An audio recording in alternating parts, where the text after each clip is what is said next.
So remember the problem we solved last time?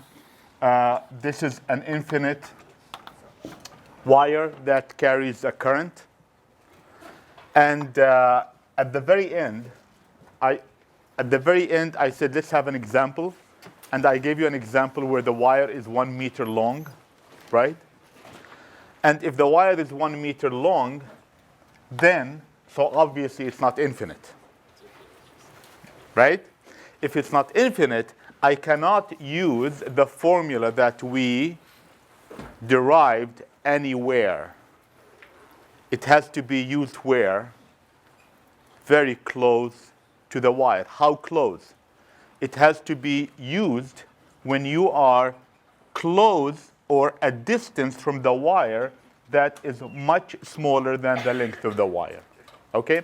So there are actually, it's uploaded in the notes, there are two scenarios. One, find the field 2 centimeters away from the line, and another one is 1 meter. Okay? Well, it's all approximations. It's all. Why? Because the line is not infinite. Clear?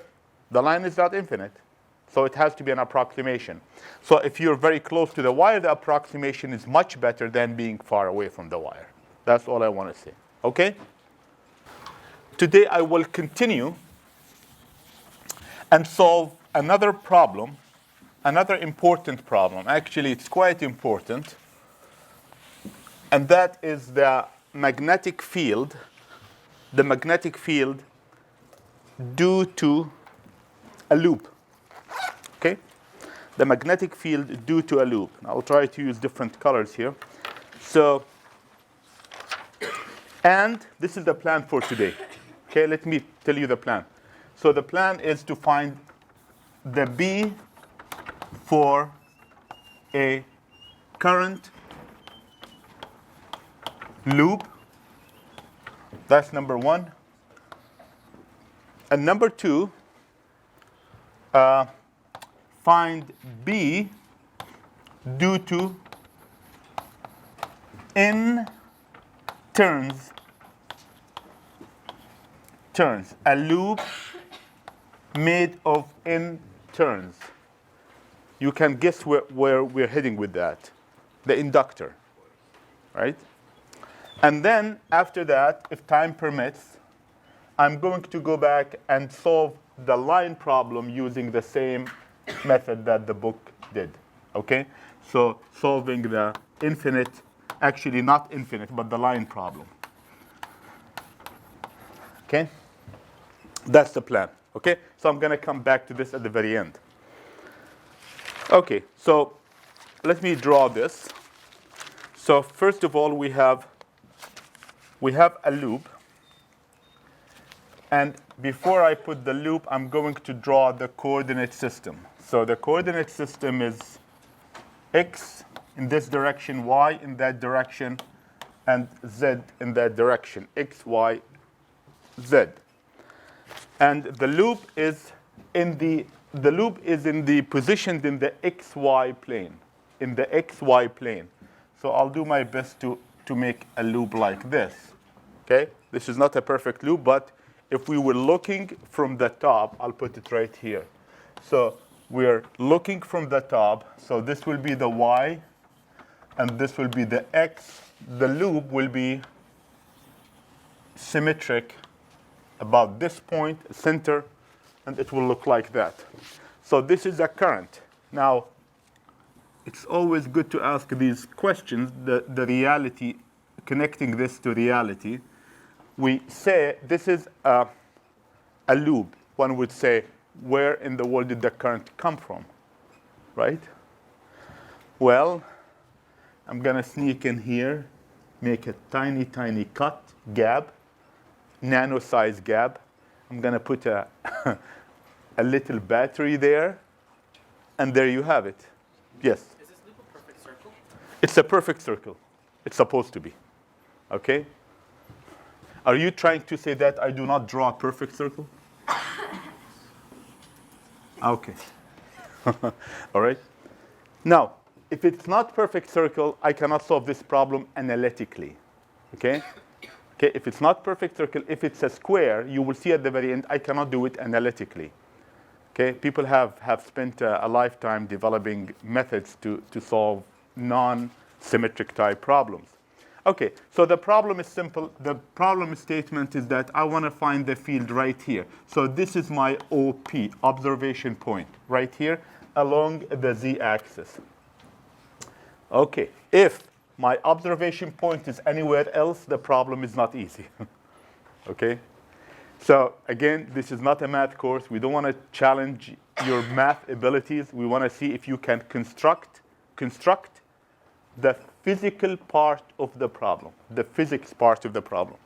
Okay? So I'm going to take this away. Everybody understand what we're doing here? It's in the XY plane. I thought you had a question. All right. So the first thing is that I write down my dB. My dB, dB is the infinitesimal magnetic field due to an infinitesimal current along the line, along the loop. So I come here and take an infinitesimal current along the loop. So this will be my IDL.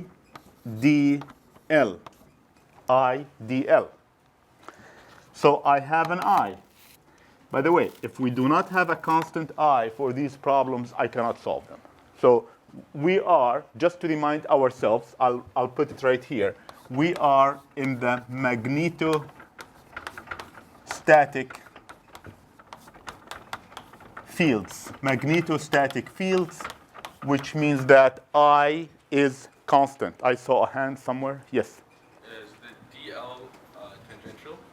DL is, it's along the direction, along the current path, in the direction of the current path. So it would be tangential? It will be, yes, it will be in the direction of the current path. That's the way to call it, in the direction of the current path.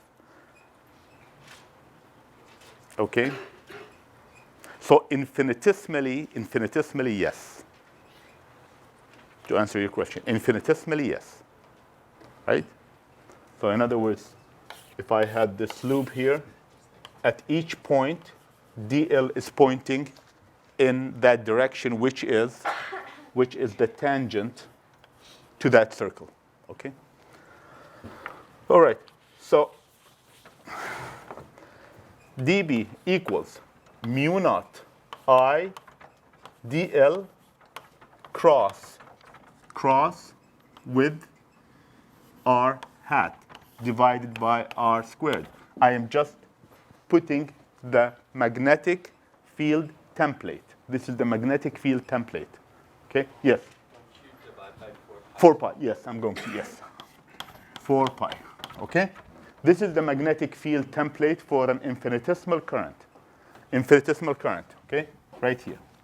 So the critical part in our game is to identify, this is easy, is to identify this R, to identify or to transform is a better way to put it, transform this DL into an infinitesimal length with direction, infinitesimal length with direction that is compatible with the coordinate system.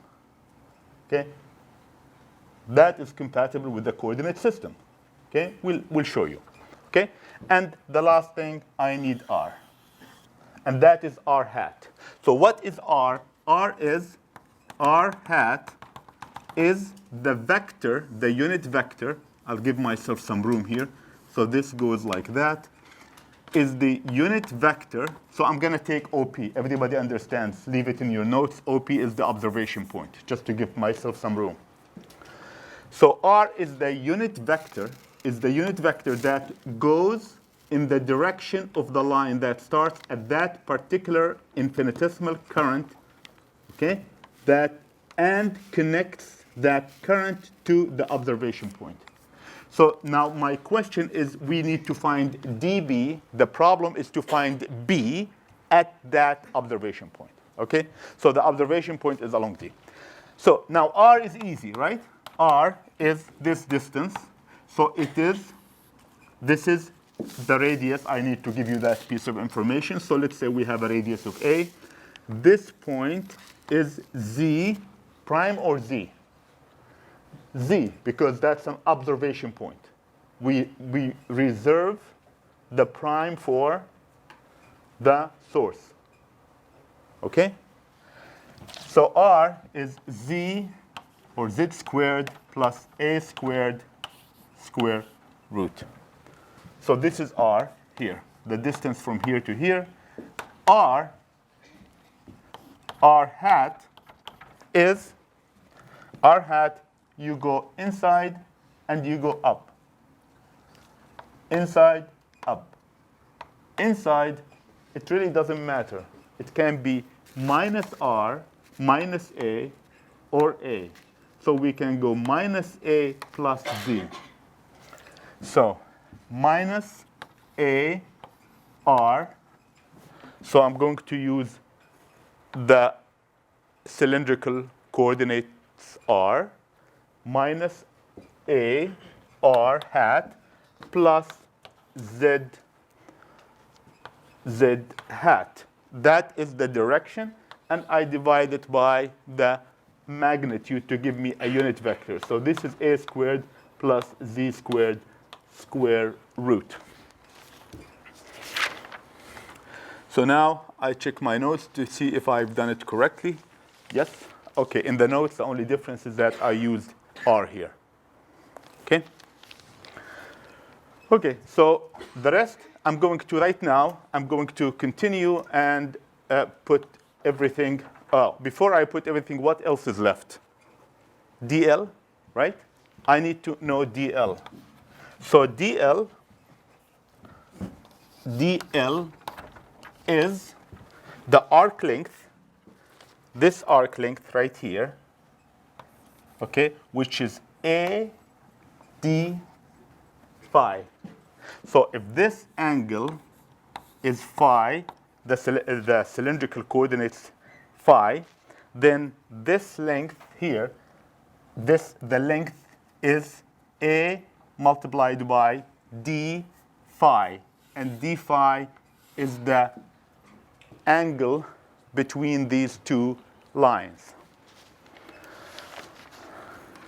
Let me see. Just want to make sure that. Okay? So now that's the length. So the length is A D phi, and the direction, someone said the tangent, it will be right now, we will put phi hat. Okay? So that is DL. Okay? That is DL. Actually, I'm done with most of the challenges, yes. We know that the current is going counterclockwise? Okay, I didn't give you that piece of information, so I'll give you that piece of information. The I is going in that direction. Thank you. Okay? Because otherwise, it will change the actually cross product soon. So I need to tell you that. So finally, I put everything. So I'm going to circle these important pieces of these transformations that we did. This one, and this one, and this one. I said circle them, I meant to square them. So I have mu naught divided by 4 pi here, and then the I is constant. If I is changing with respect to time, can I just put it as a function of time? Right?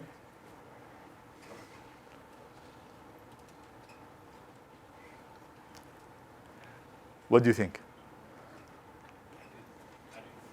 What's that? I didn't hear.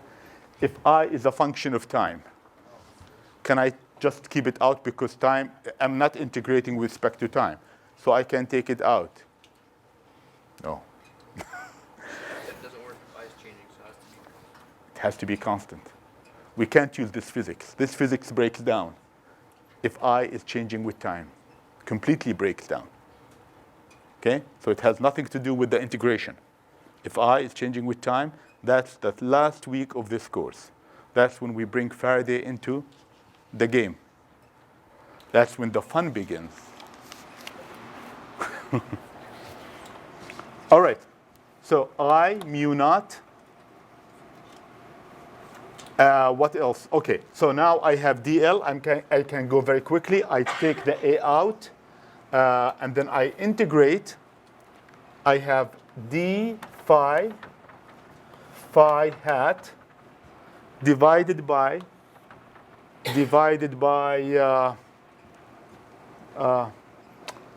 r squared, right?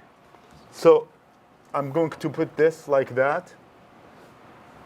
R, in the denominator, I have r squared, which is this squared multiplied by the denominator of r hat. Just hold on 1 second. And that will be a squared plus z squared to the power 3 over 2. Yes? Are those expressions technically not equal? Does that be like the expression for the whole field? And then Those expressions are what? I'm sorry, speak like, up. That one would be like for B, but then you made it, is it not equal? Oh, sorry, I'm not integrating yet. Thank you. I have to wait on that because that's just dB. Thank you. So because for B, we just integrate. We're not at that stage yet. Sorry about that. And now we cross with what? Cross with R, which is minus A R hat plus Z hat. Okay? So I'm going to continue here. Okay? So this will be I mu naught. A is the radius, divide by 4 pi. And now I can take this down here, a squared plus z squared to the power 3 over 2. And now we have phi crossed with r. So I need to come here. Phi, so I can draw a picture looking from the top. So this is phi here, and this is r. Phi crossed with r. Phi crossed with r. It will give me up, correct? This is looking from the top. That's phi, okay? And this is, you see here, I'm crossing phi. If I take phi only, cross it with r only, phi is like that. R is, where is r going to? Out, right? R out. Minus AR is going in. R hat is coming out. So this crossed with that, I will go inside, which means where? Minus Z, right? So the minus and the minus cancel. So I have A, I took the A out, so I will have the minus and the minus cancel, so I have Z hat, okay, d phi. Okay, now this is tricky. I need to cross phi with Z. Okay, so phi is like that, going in that direction or that direction. Z is where? Up. So if I take phi, cross it with Z, which is going up, what will I get?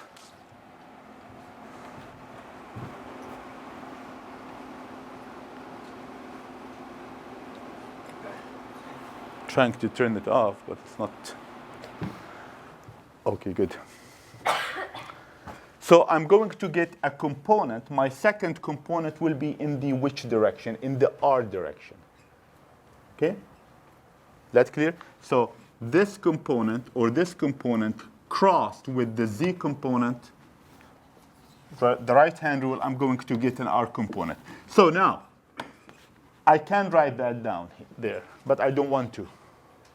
Why I don't want to? Because it's a pain.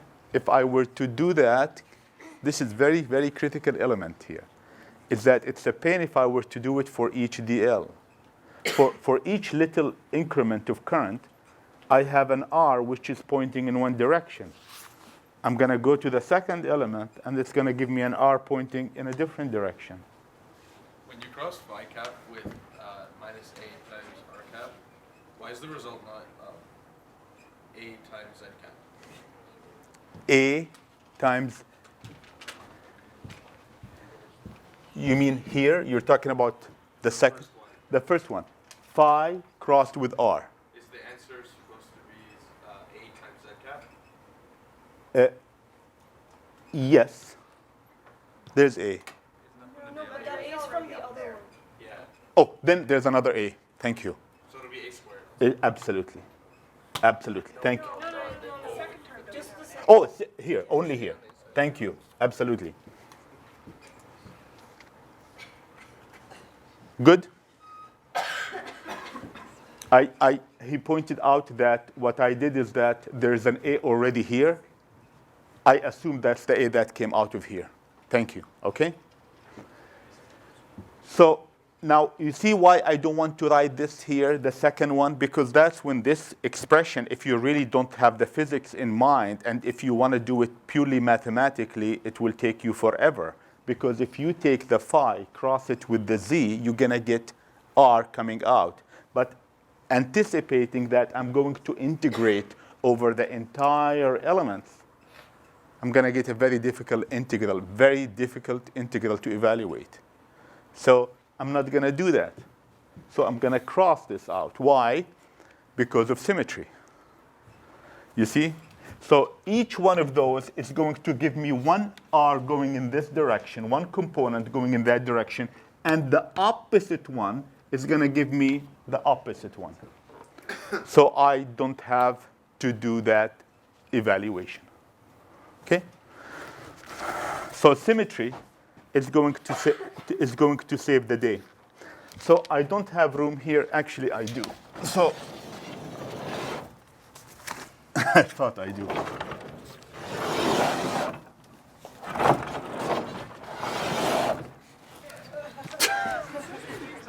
I'm not going to use this, okay?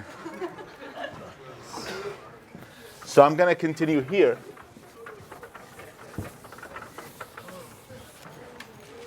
So now I'm going to write B. My full-fledged B is mu naught divided by 4 pi. By the way, did we make a mistake in the A? Wait a minute. There's something not right here. There's an extra A somewhere. Mu naught 4 pi. I dl. There's an A here. So there should not be an A inside. Am I right? No, that's correct. Because that comes from a different. That's fine. All right. So the integration is here. I'll write the final one. We integrate. We take the I out. I mu naught over divided by 4 pi. We integrate over what? What is the dimension or the parameter that we're integrating over? Here. D phi, right? D phi. Or if you want to be precise, what do? D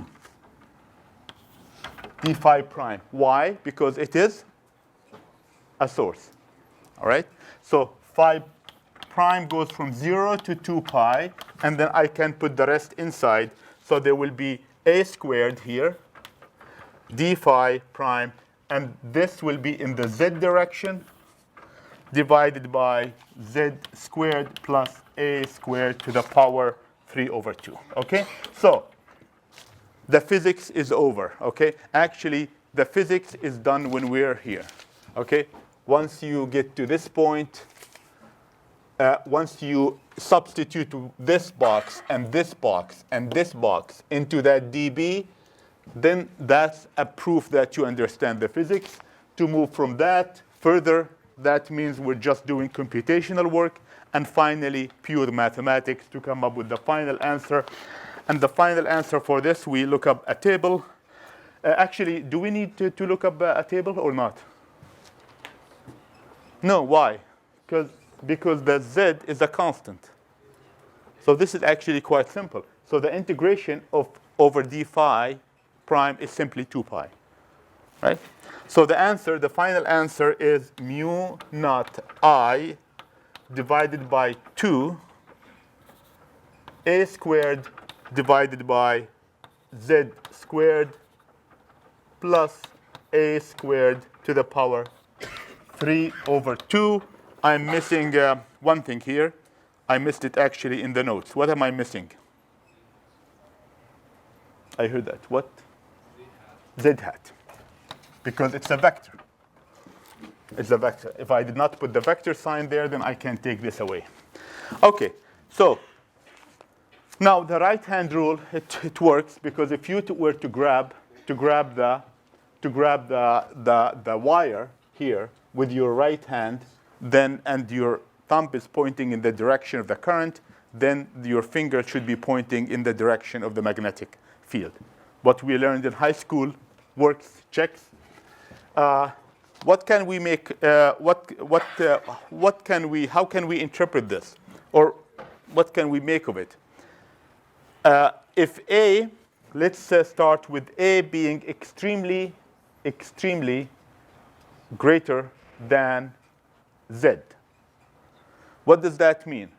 A is much larger than Z.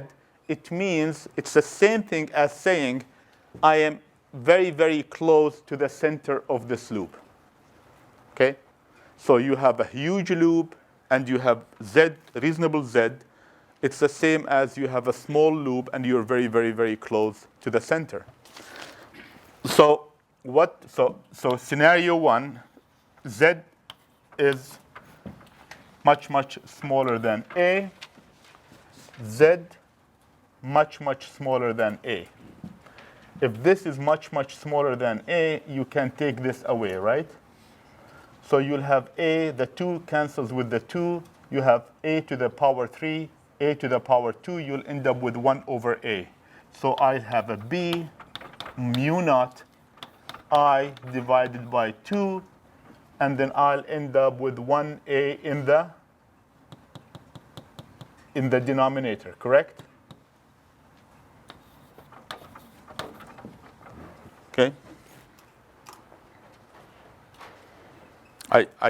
You can correct these types. I forget in the notes to put the vector. Okay. So B mu naught I divided by 2A. It makes sense. So there's no dependency on Z here. Did you notice? There's no dependency on Z. Makes sense. Okay. Now the other scenario is that if you are let's write it right here. If A is much smaller than Z, okay, A is much smaller than Z. That's scenario number 2. A much smaller than Z. So this goes away, right? So if this goes away, then you have Z to the power 2 to the power 3 over 2. The 2 and the 2 cancel. So you have Z to the power 3 in the denominator. So I have B, in that case, will be mu naught I divided by 2. So remember, this goes away. I have A squared divided by Z to the power 3 Z hat. Did I make any mistake, guys? I think that's correct, okay? Now, you expect the solution right now to decay with Z, right? It makes a lot of sense. If you have a loop and you're going away from it, then the decay actually is much, look at this, is much sharper, much faster than the decay of the electric field going away from a body of charges. Whether the charge is a loop of charges, a sphere of charges, a box of charges. If you're very, very far away, the decay is 1 over z squared, right? If I have a lump of charges and I'm going away from them, very, very far away, first of all, they look like what when I'm far away? They look like a point charge, right? We learned that approximation. But the decay is 1 over r squared. Here, the decay is 1 over r to the power 3. Or in this case, r is z, so it's 1 over z to the power 3. So those who think that magnetostatic is completely analogous to electrostatics, they have to be careful. Okay? The physics is not the same. Okay? So the decay here is much, much faster. Okay, any questions about what I've done? Yes, please, and speak up so everybody can hear you. I can't hear you at all. Explain how you cross the vectors. Well, the only 2 vectors that I crossed, okay? Only, now I'm stuck.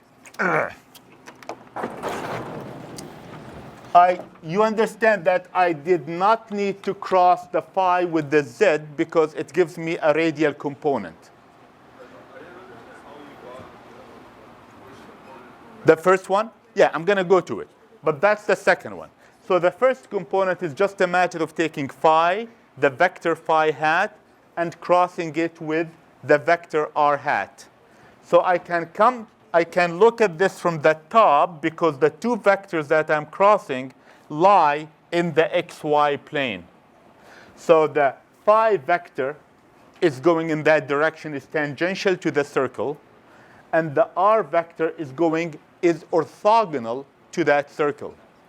So if I take phi, cross it with r, I'm going to get a vector pointing inward. Inward is minus z.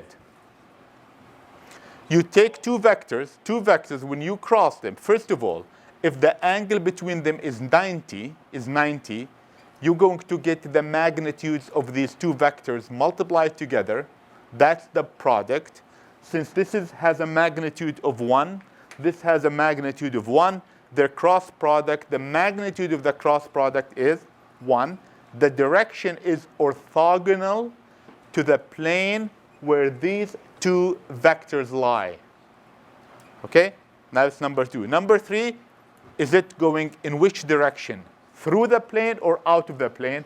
You can use your right hand, take 1, put the fingers pointing along the first one, and the first one, and you sweep it. You sweep your fingers towards the second one. It's very important, the order of this sweeping. And then this thumb will be pointing in the vector that is the outcome of this cross product.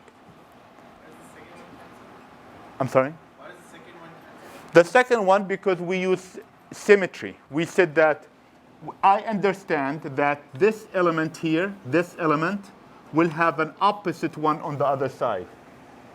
So this one will give me an r pointing, let's say, in that direction. This one will give me an r pointing in the opposite direction. So for each element, there's a mirrored version of that element. Now, look, these are not trivial problems. They made it simple and almost trivial once you get the hang of it. Okay? Why? Because of symmetry. But if I were to give you, most likely in the final exam, because at that time I will be, gone. There's no way that you can come and fight with me if you get upset. No, I'm kidding, guys. If I were to do this, look at this very simple example, problem. I'm going to cut half of it out. Just cut half of it out. In other words, looking from the top, I'm going to give you a problem where the current goes just like that, from here to here. First of all, that's not realistic, right? Because you need a loop for the current to move, okay? It's not realistic. But suppose I do that, okay? So you'll integrate what? You'll integrate over half of the circle, right? Where are we here? In other words, you don't do phi 0 to 2 pi. You do phi equals 0 to pi. My God, that's a very difficult problem. That problem, it makes the students of 375 go nuts, ECE 375. Okay, why? Because you cannot cancel the other component. Do you see that? You cannot. So you really have to construct the integral very, very carefully. Okay? Everybody saw, I'll just repeat very quickly. Why? Because you cannot take this out. Okay? Yeah. Does it mean that some component of that magnetic field cancels out? Some component of the magnetic field. You cannot divide and conquer. I mean, mathematically, yes, but physically, no. Physically, no. Okay, there's no cancellation. No, there's no cancellation. You see, it's a philosophical question. Do the magnetic components you have a current, right? Each current, look, listen guys very carefully. You have a loop, right? When we said I'm going to divide it into segments, is that a physical argument? No, it's a mathematical argument. See? So to say that things cancel out, it's a mathematical argument. It's not a physical argument. It's not a physical argument. We're doing this to help us solve the problem. We're doing this divide and conquer to help us solve the problem. Why? Because there's no such thing as IDL by itself in space. There's no such thing, as IDL, going this being IDL. There's no such thing. There's no I in it. There's no horizontal components in dB. No, there's none. Everywhere? Wait, did you hear his question? There's no horizontal component of B? Only along what? The axis. Only along the axis. And that's why later on, not too later on from now, we will study the solenoid. The solenoid, which is a fancy name for an inductor. In the middle of the inductor, the magnetic field is constant. Okay? And it is predictable. But if I were to ask you, find the magnetic field here, off. Half an A, half a radius off. Different story. There will be all components. Okay? There will be all components. So an approximation, if you have this magnetic coil, the coil of the MRI, they design it such that if they put someone in the middle, okay, the magnetic field will be only pointing along the axis. Okay.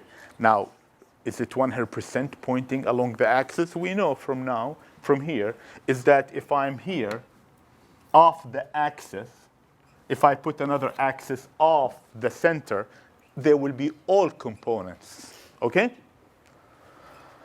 All right. So now that we're in here in this topic, so let's write down the. I'm going to write down the.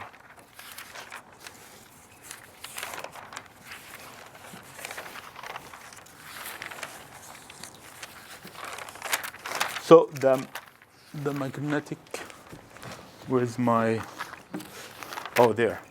Okay, so if I have n turns, okay, if I have so many turns, I'm going to look back to reconsider this solution, this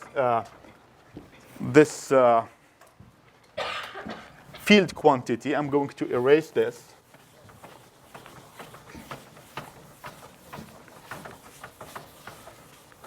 Okay, so I'm going to say if A is much greater than Z, in other words, if I have a coil like this, a loop, and I'm almost at the center, almost standing in the center. So under this condition, we said that B, or just the magnitude of B, is mu naught divided by I, multiplied by I divided by 2A. Okay? 2A. If I have another loop here, I'm going to start this one and make a loop and then come here, turn around. In other words, start creating another loop. I'm going to do it just like that. Come back here and continue. I make a third one and so forth, okay? So let's say I made n loops. So what do you expect the field in the middle to be right now? Just based on what we learned, nothing new.